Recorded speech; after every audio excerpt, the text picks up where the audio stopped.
Hi everybody, welcome back to a new video. Every time I come to do one of these, I search high and low around my whole house and can't find any of the books that I want to include on my list. Today is Wednesday, so I'm filming a top 5 Wednesday, and this week's theme is characters that you would not want to trade places with. As I only have a few minutes to film this before Nathan drags me to the car to go climbing, let's dive right in. I did actually find this week's list particularly difficult to compile, in part because of my morbid fascination with unsavoury characters who I definitely would not want to be because they are awful in books, and in part because I didn't have very long to think about it. I did, however, pick 5 characters for this list that I would absolutely 100% not want to trade places with because they're generally irredeemable, nasty, unlikable people, or because they're in situations or circumstances that are absolutely dire and I can't imagine how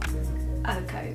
The first character that I picked for this list is of the situational variety. This character came to my mind immediately for this list, and that is Ma from Room by Emma Donoghue. Ma is the young narrator Jack's mother in Room, and although Room is told from the perspective of Jack, we do get this really hard-hitting sense of what the situation must be like for Ma. So Ma has been held captive in a room with Jack, her son, by a man called Old Nick, and she has been for 7 years, so her situation is absolutely dire. I just can't even imagine how it is that she manages to remain such a strong, admirable character throughout the whole of Room. The second character that springs to mind, again because her circumstances were just so horrific and terrifying that they sent shivers down my spine, is Agnes from Hannah Kent's Burial Rites. Agnes is Burial Rites' protagonist, and throughout the book she's awaiting her execution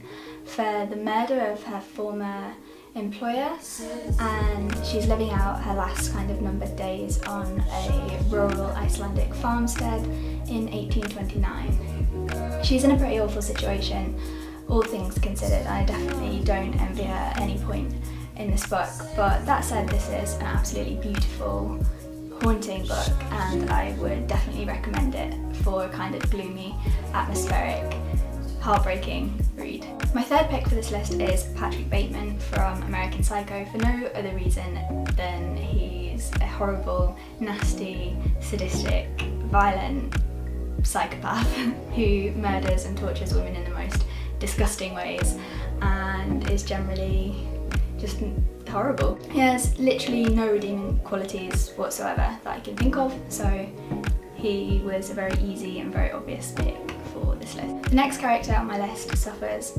unimaginable hardship and cruelty and just has a horrible experience, and that is Lena from Between Shades of Grey by Rita Sepeti. Lena is a 15-year-old Lithuanian artist who's taken in the beginning of the novel with her mother and brother to a labour camp in the Second World War, and the book is about her experiences there and the just like unimaginable horrors that she witnesses and lives through. Throughout the novel she kind of experiences how awful human beings can be to each other and loses almost everything that's dear to her, and her situation is just an awful one that no one would ever wish themselves to be in. And my last pick is Frank Wheeler from Revolutionary Road. I can't articulate how desperately sorry for Frank Wheeler I feel or felt when reading this book. I think that at his core he's a very kind of normal, good, incredibly relatable person, and I think that's what makes Revolutionary Road so poignant because it is so familiar. He embodies everything that I'm scared of becoming. Self-deluded and scared of pursuing what he really wants in life, and very willing to settle into unhappiness. I think April and Frank Wheeler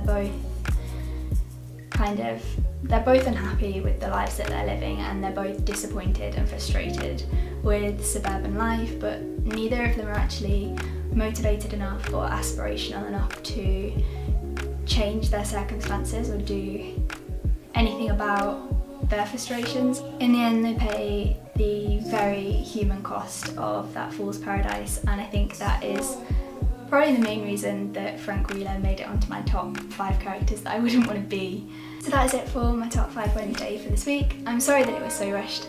Nathan was rushing me. But I'll see you next week for another top 5 Wednesday. I'm not too sure what the theme is for October yet, but yeah, I'll see you next week. Bye!